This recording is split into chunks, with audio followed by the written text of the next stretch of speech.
ప్రభుత్వ ఆసుపత్రులు నిర్లక్ష్యానికి నిలువెత్తు నిదర్శనంగా మారాయని, పిఠాపురం నియోజకవర్గాన్ని పట్టించుకునే నాథుడే కరువయ్యాడని వైఎస్ఆర్సీపీ పిఠాపురం నియోజకవర్గ ఇన్ఛార్జ్ వంగగీత విశ్వనాథ్ ఆవేదనను వ్యక్తం చేశారు. పిఠాపురం మహారాజకోట ఆవరణలో గల వైఎస్ఆర్ కాంగ్రెస్ పార్టీ కార్యాలయంలో వంగగీత విశ్వనాథ్ మీడియా సమావేశం ఏర్పాటు చేశారు. పిఠాపురం నియోజకవర్గంలో జరుగుతున్న వరుస అమానుష సంఘటనలపై ఆమె మీడియాకు తెలియజేస్తూ వేదన చెందారు. ఈ మీడియా సమావేశంలో పార్టీ పిఠాపురం పట్టణ అధ్యక్షుడు రావుల మాధవరావు, కొత్తం దత్తుడు, ఉలవల భూషణం, ముమ్మడి శ్రీనివాస్ తదితరులు పాల్గొన్నారు. అన్నిటిలో కన్నా ప్రసిద్ధి చెందిన పిఠాపురం నియోజకవర్గంలో ఇటువంటి సంఘటనలు చాలా దురదృష్టకరం. ఇలాంటి జరగడానికి వీల్లేదు. అంతేకాదు, వైద్య శాఖ మంత్రి గారు తక్షణం పిహెచ్సిలన్నింటినీ కూడా పరిశీలించాలి. తక్షణం విజిట్ చేయాలి పిఠాపురం హాస్పిటల్ని, చేబ్రోల్ హాస్పిటల్ కూడా. ఈ ప్రజల ప్రాణాలు చాలా తేలిగ్గా అనిపిస్తున్నాయా? కంటి దుర్పు చర్య కింద ఆ సంబంధిత వ్యక్తుల్ని మీరు సస్పెండ్ చేస్తా, ఇవాళ కాకపోతే నెల కాకపోతే 15 రోజులు కాకపోతే 2 నెలలు కాకపోతే సస్పెన్షన్ రివోక్ అవుతుంది. ప్రాణం తిరిగి వస్తుందా? చనిపోయిన ఆ తల్లి బిడ్డ ప్రాణాపాయసిస్ లో ఉంది. ఆ బిడ్డకి తల్లిని ఇవ్వగలరా? ఆ కుటుంబానికి నిన్న చేబ్రోల్లో చనిపోయిన వ్యక్తికి మీరు ప్రాణం ఇవ్వగలరా? ఏదో దున్నపోతు ఈనిందంటే దూడను కట్టేయండి అన్నట్టుగా ఎవరో ఎక్కడో ఏదో సంఘటన జరిగితే దానికి సంబంధించిన సస్పెండ్ చేసేయండి, లేకపోతే ట్రాన్స్ఫర్ చేసేయండి అంటే కాదు. ఏది ఎక్కడ అడ్మినిస్ట్రేషన్ ఎక్కడ?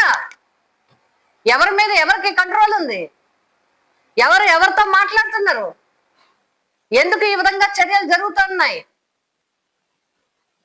వీటినన్నింటినీ ఎందుకు పట్టించుకోరు?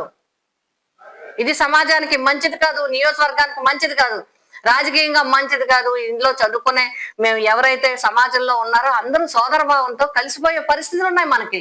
ఎక్కడ ఎప్పుడు అలాంటివి లేవు మనకి. ఎక్కడెక్కడో చెదురుమల సంఘటనలు వచ్చినా దాన్ని సమర్థించి సర్ది పెట్టే విధానమే మన దగ్గర ఉంది తప్ప దాన్ని ఇంకో రకంగా చూసే విధానం లేదు. అలాంటిది ఎన్ని సంఘటనలు ఇప్పటికి. మెట్ట మధ్యాహ్నం 1 గంటకి మానభంగం జరుగుతుందా మైనర్ బాలిక మీద? మల్లంలో కుల బహిష్కరణ అంటారా?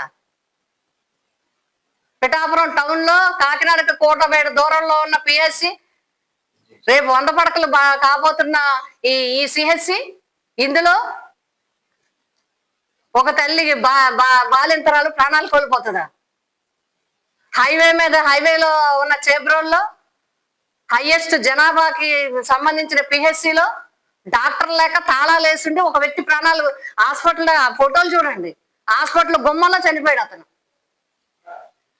ఫోన్ చేస్తే అంబులెన్స్ 1:30కి రాదా? ఎందుకు రాలేదు 1:30 వరకు అంబులెన్స్ రాకపోవడానికి కారణం ఏంటి? మీరు డబ్బులు సరిగా ఇవ్వట్లేదా? జీతాలు సరిగా ఇవ్వట్లేదా? అంబులెన్స్ మెయింటెనెన్స్కి ఇవ్వట్లేదా? ఇవేమి పర్యవేక్షణ చేయరా?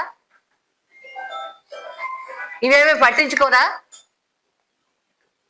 పరిస్థితుల్లోనూ డిప్యూటీ సీఎం గారు కూడా స్పందించి వెంటనే ఆల్ పిహెచ్సిస్ పిఠాపురంలో ఉన్న అన్ని హెల్త్ ఇన్స్టిట్యూషన్స్ మీద రివ్యూ చేయాలి. హెల్త్ మినిస్టర్ గారు వచ్చి ప్రత్యేకంగా చేయాలి. అలా అయితేనే మీరు ప్రజల ప్రాణాల పట్ల విలువ ఉన్నట్టు. నిర్దాక్షిణ్యంగా ఏ కారణం లేకుండా చనిపోయాడు అతను. ఎంత ఆశతో ఎంత నమ్మకంతో హాస్పిటల్కి వచ్చాడు అతను. వచ్చే హాస్పిటల్ గుమ్మలోనే పడి చనిపోయాడు. నిజంగా అంబులెన్స్ ఒకవేళ డాక్టర్ లేకపోయినా అంబులెన్స్ వచ్చి ఉంటే అతని ప్రాణాలు కాపాడబడేవి.